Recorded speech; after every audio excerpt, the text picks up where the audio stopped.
Principal Matters Podcast, episode 288.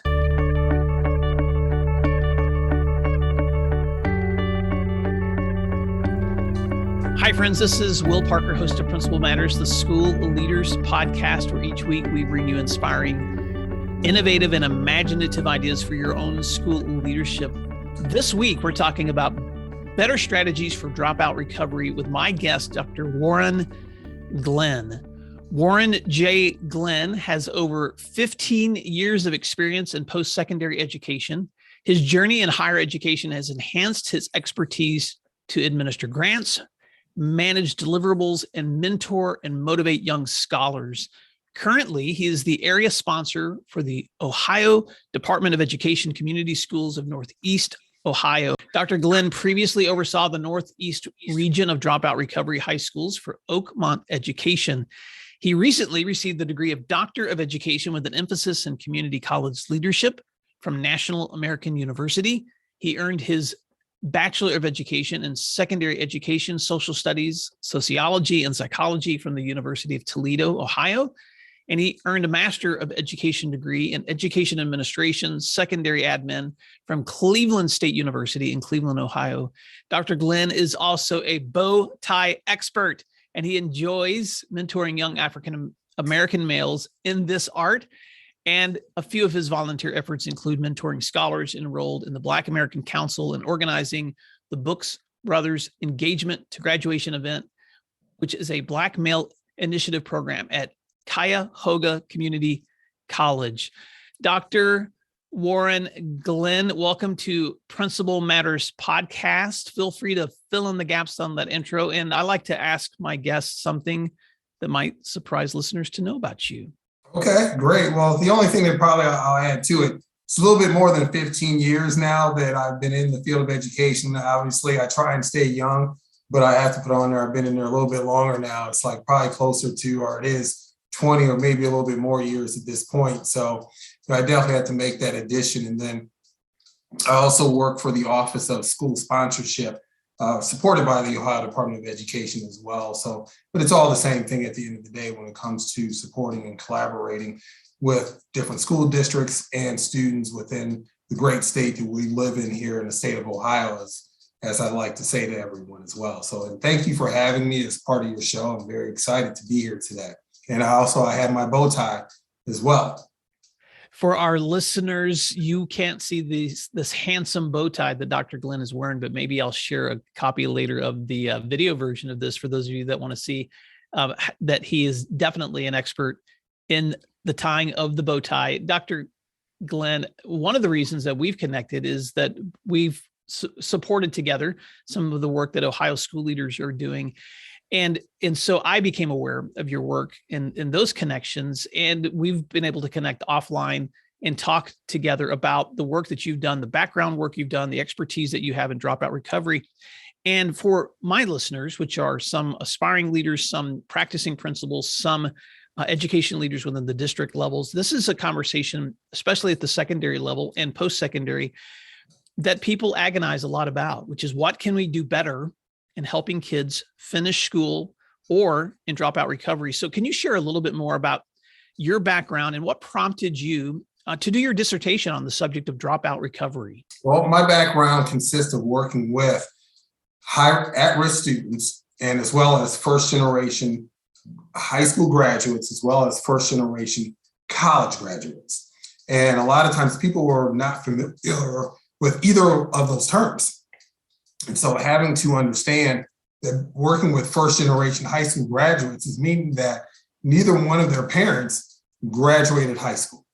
And which in my mind was just like, what do you mean? You know, how could your parents not graduate high school? Who does not do that? And as well as going to the secondary level, working with first generation college students who neither one of their parents had graduated from a community college nor a four-year college as well. And so what I looked at was my life of growing up in a blessed situation and in more ways privileged, where I had two parents who were college educated, as well as my father having an advanced degree, and the impacts that made on myself and my brother when it came to college success. Then also understanding that once you're still in these same levels, the pathway is still sort of the same, but it's still a little bit different when you have different levels of support to help you out when you come from a background that has extensive education in their family.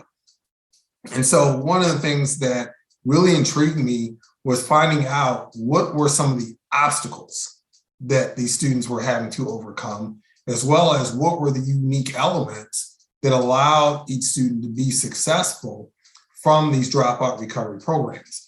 And so that was one of the things that which prompted my studies, because even though the beginning of my career as a school administrator, it began in a traditional school, but the formative years were more so in a dropout recovery program.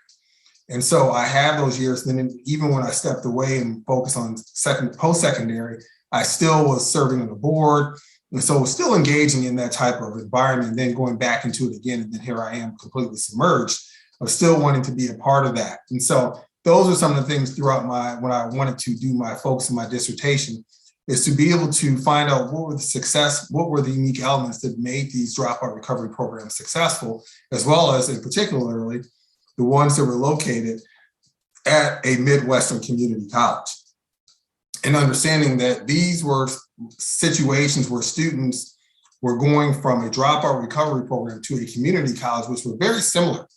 And so what I saw with working with in the secondary level is that many of the students that I work with on the secondary level were going through the same obstacles that my students that were on a secondary level were going through as well in the dropout recovery program. And so what happened, you start seeing the transition and still the need to be able to educate these students as they were going into a different level of life. Some of them were able to transient right into it, and some of them had some issues as well. So we would push them to do a credential until they got enough life experience to be successful with full-fledged college environment as a student.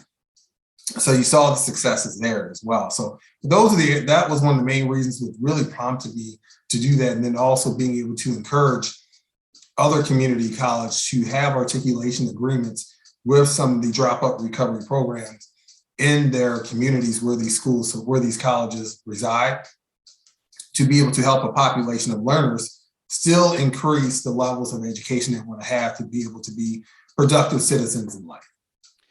Well, let's stay there for just a few minutes, because your dissertation, which is a powerful read, and there are several observations that you make throughout, as well as recommendations. But before I jump into some of the recommendations that you have, let's stay here for just a moment. And I know every student is different, Dr. Glen, but what are some of the general observations that you've made in the obstacles that so many students that you've worked with are facing that could help other education leaders to remember this is the reality that a lot of young people are stepping into when they're just simply trying to finish school? Well, the first thing is understanding the transitional process of the student, of that they have never been on a college campus previously, and knowing how to engage with people that don't look like them, as well as do not come from the environments that they come from as well. So that's one of the things that we want to make sure that we can do, is that being able to understand how to engage in building a bridge so that students can be able to have a comfortable transition from dropout recovery graduate to first year freshman at a community college. And what does that look like? Well, one of the things that looks like is, again, being able to help them have early success and mirroring what happened at the dropout recovery program. So you're not going to put them in the highest level classes immediately, but you're going to put them in classes where they have tested into so that they can receive the early success that they need in understanding these things, as well as making sure what is their financial plan. Because one of the things that comes into play is not necessarily just having the early success, it's having financial support, of making sure that these students understand what scholarships and grants are available for them, because clearly many of them are going to have to get financial aid, but we're trying to make sure that these students graduate with less or no debt. So making sure that they have this set up, as well as a mentor.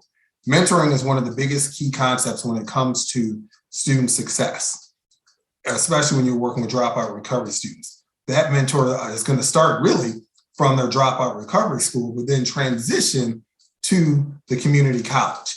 And that's why I emphasize within my dissertation of creating articulation agreement between the dropout recovery program as well as the community college.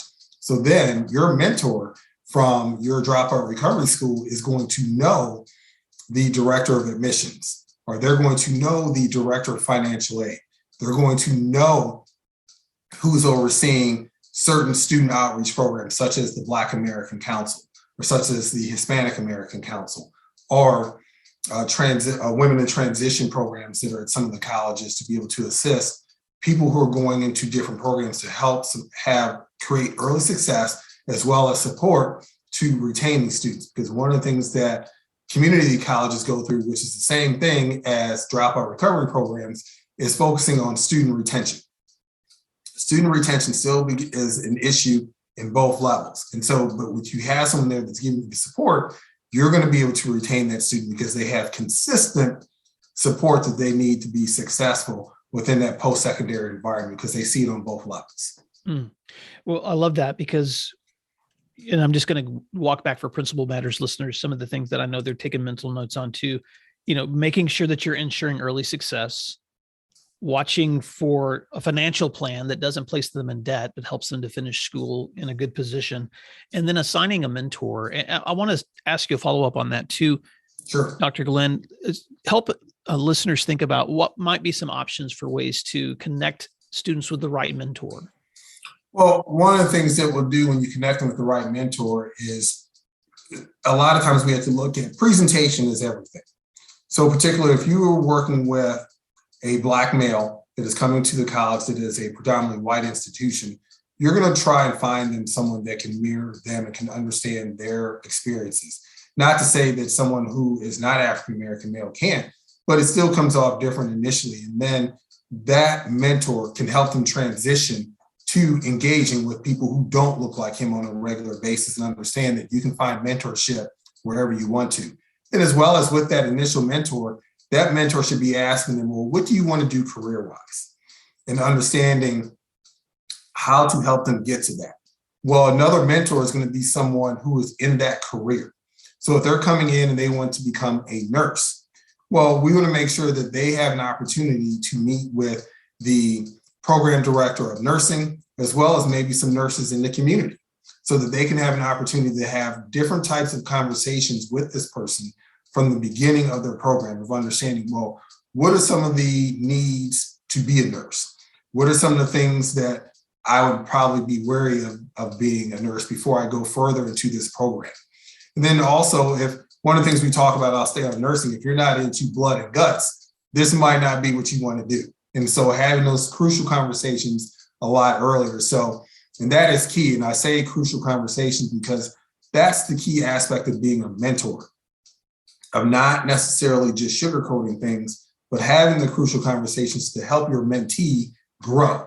And then also understanding as a mentor, and as I say this to my students in my first year experience course that I teach and my other courses I teach, is that not only are they learning from me, and I'm teaching them how to be successful with their next instructor they're going to be engaged with, well, they're teaching me on how I'm going to be able to be successful with the next group of students that I'm going to be engaged with as well. So it's a continual circle of learning where eventually, yes, the student does become the teacher, but in the meantime, the teacher is still continuously learning, because if you're a successful teacher, you're going to set your students up to become the teacher while you move up to a different level of professionalism. And so that everyone helps everyone grow. Thank you. And that's so powerful, because when you look at all of those areas that you just recommended, finding mentors who can mirror the experience of someone else, connecting them with those career interests, and then asking those crucial conversation questions, because you're right. Sometimes people are pursuing pathways that really aren't realistic for what they can handle. Or like you said, if it's a blood and guts situation, they may be choosing a career that's completely unrealistic for their own sensibilities or their own gifts and talents. There was something else that you've talked about. We talked about this off the air, and I'm not sure if this was in your dissertation or not, but it was so intriguing. I wanted to make sure I asked you this question for listeners too. And that is the lessons that you've learned in creating stronger bridges for post-secondary experiences, not just for students, but also for their families. Why have you found this to be an important role in helping with dropout recovery? Well, one of the things that you want to be able to do is break the cycle of economic depression within a family. A lot of times we put that on the future student, but not understanding the stressors that come along with that. And so one of the things that we encourage our families to do, especially at the post-secondary level, is not just have your child enroll in schools, but have programs that support families. So, which is another program through Youth, Adult, and Community Connections, which basically creates credential programs for not just students, but for families to be involved and to be able to support one another when it comes to completing a credential or an associate degree. And so that with that, it's not necessarily just the adult student, the adult child that's in these classes, it's also the parent, because they're learning as well. And so that they can actually be more self-sufficient on themselves, because one of the things that we want to do is basically have the student be self-sufficient. And these are intro careers. And so with an intro career, it's not a lot of money, but it's enough money to take care of yourself. So it's kind of hard to extend that to a parent or another sibling, but we can actually involve that parent and sibling in these same types of programs, so then they can become self-sufficient. So what that does, that eliminates the cycle of poverty that your family had at that time. And so then you see the support upwards, and then you see it downwards, and then be able to come together to support one another, to have family success. And then they can go on to support each other as it needs be in regards to having additional economic success of gaining more additional education, as well as being able to then encourage others to do the same thing. I just saw a post on LinkedIn where a gentleman who's 101 years old, who just earned his bachelor's degree, where it's never too late. It's never too late as long as the mind is sharp and that you have the ability to still, contribute to society. You can do these things. Some people still think, oh, I'm too old, I can't do this. And it's only too old when you just start to think that yourself. You're really never too old. 101 years old. That's so inspiring. Here's some thoughts that I had when the first time you told me these ideas, and I want to come back because I'm going to ask you for some examples. But before I do, the first things that went through my mind were like Will Parker 1.0, understanding of dropout recovery is as a former high school principal, all of the supports and resources necessary. And I'm speaking directly to listeners right now. You know that you need to create the supports and resources necessary for kids in your schools to be successful. And then 2.0 is recognizing that just because a student graduates from your school does not ensure they're going to be successful. They're going to need additional supports in that transition. Right. But then when you and I were having this conversation originally, Dr. Glen, I told you my brain kind of just exploded for a moment. And I went into the level 3.0 because I have never had anyone recommend to me in my conversations or in the reading I've done, including their families in that education, giving them the same opportunities to earn degrees or credentials while the student is learning that degree or that getting that credential too. And you actually shared a couple of examples with me. Could you share those with listeners too of just how has that looked with some of the families with whom you've worked? Well, the first example I have was when I was the campus director at Veteran College, which was a skilled trades college, where you had a family that came in and went into our HVAC program. Well, the father was a skilled plumber, but he wanted his sons to get an HVAC associate degree as well. And I'd asked him, I said, well, why do you want to leave from being a plumber, which makes a lot of money, to going to HVAC? His response was to me, it's like, well, I got tired of being knee deep in poop, but then also being able to go into a different direction and to lead my sons and to help direct them with this as well. So then again, once they had their associate degree, they were able to go on and get another degree in business. And so they have their own business now. So it's a family business. And so, which was definitely very unique to be able to have that. And you saw the support from a father to be able to have his sons there. And he kept them on track to make sure that at the end of the day, they'll be financially successful. But then when the circle of life comes back, they'll be able to take care of him. And that was one of the things that he wanted to be able to do, to make sure that they could take care of not just themselves, but also him as he gets in his elder years of life. A second example I use is when I was the director of education at Sanford Brown College, which was a allied health college. And you saw mothers and daughters in allied health programs together and graduating together, where the mother had a career and realized that it wasn't a career she wanted. and then went back to school with her daughter to be able to assist her daughter in receiving a credential in medical billing and coding or medical assisting, and so that they can then go into a different career together and learn from one another and basically be able to support each other with their weaknesses as well as their strengths to be successful students and then be able to go into a career as medical assistant. So I've been able to see it on different levels, and it's definitely worked out well to be able to show success and what it looks like to have your parent or maybe a sibling there as well with you, because we've seen where siblings were in the same situation. And sometimes we had people who are married who were in the same program as well. And it worked out very well. So to be able to see the growth from where someone came in not knowing to being very knowledgeable and supporting one another and what that really looked like once they completed everything. I love those examples. Thank you so much for circling back to that and sharing those ideas too, because I think you and I recently were in a professional learning setting together, and I was sharing some research from the author Ruby Payne that talks about all the resources all students need to be successful. And one of those resources is a caring person or family member, financial support, good health, all those things that we know that are essential. But fleshing those things out, sometimes you find ideas or examples that I don't see being practiced very often. And that was one that was so intriguing to me. So thank you so much for taking listeners down that road. The possibilities of not just ensuring the students being successful, but also connecting their parents with that same possibility for success and growth and credential too. Any other thoughts you want to add to that before we move on?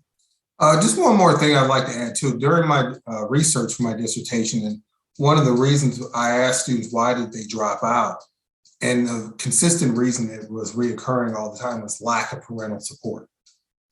And so having the support and then having someone there, they saw how successful they were. And then on the flip side, asking, well, why are they so successful now compared to before? And a lot of students are saying, well, I have a lot of family support. And then they're saying that I have a sibling that attends with me as well. So you start seeing that and how it occurs and many times. So you start seeing those recurring responses. And obviously that was the theme, for that matter, for certain parts of my chapter, my dissertation, to be able to write on those things. But those are very consistent.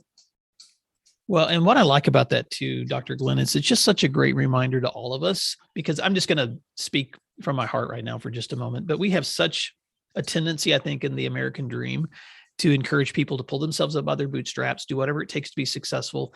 And it is important to have perseverance and to have grit. All of those things are necessary for us to reach our goals. But I think sometimes we underplay the power and the strength that comes with those who help us reach our goals. That community of support, whether that's the people who live with us or whether that's the people that connect with us and support us in our schools. And so for anyone to think that statistically students are more successful when just given the right opportunities, they're really not probably looking at the research you've looked at, which shows that for students to be successful, they don't just need opportunities, they have to have layers of support as well. Yeah, there's definitely layers that come with it. And then also understanding that the statement of pulling yourselves up by your bootstraps, of understanding that some people don't even have bootstraps. So they have to either get scraps to be able to make those bootstraps and then be able to go into it, and then understanding that not everybody's bootstraps are going to work the same. And so everyone learns different, and understanding that and how that works when it comes to being successful. And so that was another outcome, is understanding the different learning styles that students would have versus going to a traditional school, is why dropout recovery schools were successful in different areas of life, and the transition to post-secondary. So, well, that's so rich. I know there was a side conversation you and I were having too that's not necessarily reflected in your research, but I wanted to go here for just a moment, because you do a lot of work with education leaders across your state, and you have a lot of perspective from your background, but also the current work that you do now. And both of us know that part of the difficulty in serving students, whether it's in dropout recovery or in traditional settings, is our teacher pipeline, making sure that we have high quality educators who can continue to serve. And as I'm talking to educators in my work consistently, this is the number one thing that keeps coming back to me, which is I'm having a harder and harder time finding the right teachers or retaining good teachers to serve my students. And so I know this was not the the focus of your dissertation, but I just wanted to go there for a few minutes because you added a lot of value in that conversation to me. Dr. Glen, what ideas might education leaders keep in mind when they're thinking about this dilemma of increasing the teacher pipeline? Well, start out young. When students are not just in high school, but also in middle school, to be able to create a pipeline of interest at that time, because obviously you're not going to be in the field, but a pipeline of interest. And then also, sometimes there are youth programs and summer camps where you have students who are in the 6th grade, but then there's also kindergartners there. Well, encourage those programs to have those 6th graders become teachers' aides to those kindergartners. And so they can get an understanding of what it's like to work with youth and to teach them at a time, because they're going to listen to them, as well as continue to do that as students get older, to be able to have different pipelines for them, create scholarships, because funding is going to be a big thing for students to be able to go into education. Create a pipeline where you're going to have funding for students to be able to go into different fields of education. So if you're looking for math teachers and science teachers, which are like unicorns right now, and even special ed teachers, is that you want to be able to create programs to spark interest in students early, and the benefits of it as well. We're just understanding that, yes, professionally you are a teacher, but you're able to do a lot of different things with your degree from the field of education. And you have a lot of privileges that a lot of people don't have either, especially when it comes to your summers and your breaks, and being able to do a lot of different things as well. And then also the transition period as well. And that's what people need to understand, is that not everybody has to retire in the classroom. You don't have to be the building leader, but you can do other things with your degrees. So you can go on and become a curriculum specialist. You can go on to become, obviously you can become a president of not a president, but a principal of a school, but you can do different things with regards to curriculum. Right now, diversity, equity, and inclusion as it relates to curriculum, for that matter. And that goes into how students are learning, as well as with special ed services. So making sure people understand the different avenues that the career of education can give you, so that you're not just thinking we're going to stay in one area. Because I think a lot of times you have people who say they want to go into education, but they don't know the different avenues that they can go into as educators, where they're not just held in one type of square peg, at a point where they can do different avenues of education and then have a very, very good career in it as well. I mean, you're not going to be very wealthy, but you'll be able to live, in a sense, I'd say comfortably, for that matter, because you have a better understanding of finances. And so that's another area to go into, because obviously starting out, you're not making a lot of money, but having a good understanding of financial resources, that's one of the best things that I know, being an educator, that you have, is understanding how to make a dollar stretch. And then once you get to a point where you're making a little bit more money, you can do different things. And you have the opportunity to be able to go to different opportunities, especially before you get to that 10-year mark. It's like, once you get that 10-year mark, you have to start making some decisions for yourself. If you're going to stay in the classroom, if you're going to relocate, or if you're just going to stay, for that matter. So once you make those decisions, then you'll be able to make better decisions for the future, your family, as you move forward in life too as well. But having those early crucial conversations with, obviously, yourself, your family, and then also a mentor that you've been working with. And so we go back to that word mentor. So anyone going into the field of education or thinking about it, you definitely want to have a mentor. And that was one of the things that I did when I first got into it. And one of the things that we discussed was finances. When I first got into education, it was kind of like frowned upon that I wanted to go into administration. I mean, it was to the point where I even stopped saying it. It was just me and my best friend who would just talk about it to one another, because people would say, well, I make as much money as this person and this and that. And I'm like, oh, really? Which was unique to me. And I needed to hear that. So I understood, but then understanding as to how. But I still knew that I had an element of leadership that I wanted to have, that I know I would not be able to do while I was in the classroom, but being the building leader, or even the regional person at that time that I was, so that I was able to bring in other ideas that really helped me out in the long run. So that was key in that situation. One of the things that I appreciate about you, Dr. Glen, is your ability to think in systems comprehensively. So this is one of the reasons I wanted to have you as a guest on this program is so many questions I've asked you. You don't think about the immediate, you think about what do we need to be doing years before we get to this point? And then where do we need to transition people once they're there down the road, not just with dropout recovery programs, but also with mentoring and working with educators, whether they're at the beginning of their career or later in their career. In fact, you were the first person I've ever heard use the term, and I wrote this down the last time you and I spoke, that sometimes educators need to realize that there's a shelf life to some of their positions. Yep. And I never heard someone put it that way, but I think that's so insightful that the work of education isn't just one lens. There's lots of different perspectives that you can have on this work. And I do think that's helpful, especially when we're trying to encourage people into this pipeline, that the pathways can be so varied. There's a lot of different opportunities that can be created for you depending on what you want to do. Yeah, most definitely. And I use that term all the time, is that there's a shelf life. And unfortunately, everything has a shelf life. You look at great athletes. I would love to be able to see Magic Johnson lace them up again, but there's a shelf life to that. I mean, Father Time is still undefeated. Tom Brady right now is still doing well, but again, we're going to have to deal with the fact that there's a shelf life to his football career, and he's going to go on to do other things. We saw, may he rest in peace, with Kobe Bryant. There was a shelf life to his career. As good as he was, even on his last game, he realized, no, this is my last game. And he went into doing things in regards to producing and was very successful at that, and being able to make what I call the pivot. And Kevin McHale was very big at the pivot. He was a forward/center for the Boston Celtics. He couldn't really jump that high, but he was very good at the pivot.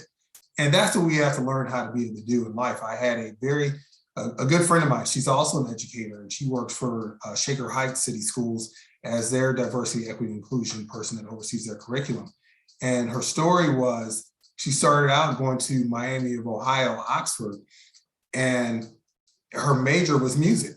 And she was going to become a music teacher and was on scholarship in the band, but realized that it was going to be very, very difficult, almost slim to none, to get a job as a music teacher. So she did a pivot and understood that I didn't want to lose any credits, so I won't go into music, but I will become an elementary ed educator. And so, able to do those things, she was able to keep her classes. So the key word was pivot, and understanding that and knowing these things early. And so that and I always tell students, when it comes to even choosing a college and choosing a major, of understanding that the major you go in with might not be what you graduate with, but after so many years of earning so many credits, you want to make sure those credits transfer. And it relates to the same thing when it comes to your profession. I mentioned earlier the 10-year mark. Well, you need to make sure that if you pivot, what that pivot is going to look like, and being able to be substantiated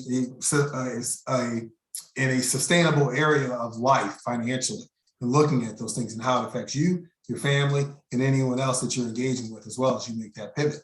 So it's very important. It's definitely because everything has a shelf life, and understanding when that shelf life is going to occur and being in front of that shelf life. Well, Dr. Warren Glen, thank you so much for all that rich feedback, not just on dropout recovery, but on ideas for teachers in the pipelines that they're in, and educators as they think about comprehensively their own work. I just want listeners to have an opportunity to stay connected with you. So as we wrap up today's conversation, if someone is interested in learning more, how can they reach out to you? And then I want to give you the opportunity for any closing thoughts or ideas. They can reach me at Dr. Glen at glenuk8.org. So they can, again, that's Dr. Glen at glenuk8, that's one N in Glen.org. That's my email address. You can definitely reach me there. You can always reach me on LinkedIn as well. I'm under Warren Glen. I'll come up as well. So you can reach me there. So yeah, so definitely those are two avenues to be able to reach me. And I do respond. I keep my phone by me all the time. I will respond. Well, I know there were dozens of other things we could have discussed with your dissertation and the recommendations that you've made, but any closing thoughts as we wrap up today's conversation? Closing thought is just to definitely ensure that we're creating inclusive spaces for students to find success educationally as they come to our doors to be educated. I think that's one of the things that we need to definitely continuously work on, and creating those inclusive spaces is something that is not just a one and done. It is a continual revamp and redo with new programming and ideas from fresh minds. It's not necessarily the same mind. We're bringing in different people that have different aspects and opinions of how things can be done, and trying to find a way to implement those things, because the students they're the diversity, and we're able to create the inclusive, equitable programmings because of the positions that we sit in. Well, Dr. Warren Glen, thank you so much this week for sharing better strategies for dropout recovery. And Principal Matters listeners, I will share Dr. Glen's contact information in the show notes. And if you want to reach back to him with questions, or if you'd like to see a copy of his dissertation so that you can just dig deeper into these strategies, then please reach out to him directly. But until next time, Dr. Glen, thank you so much for the opportunity to learn together this week. And Principal Matters listeners, thank you so much for what you do, because what you do matters. We'll talk to you again soon. You can find free resources like this one at my website at williamdparker.com.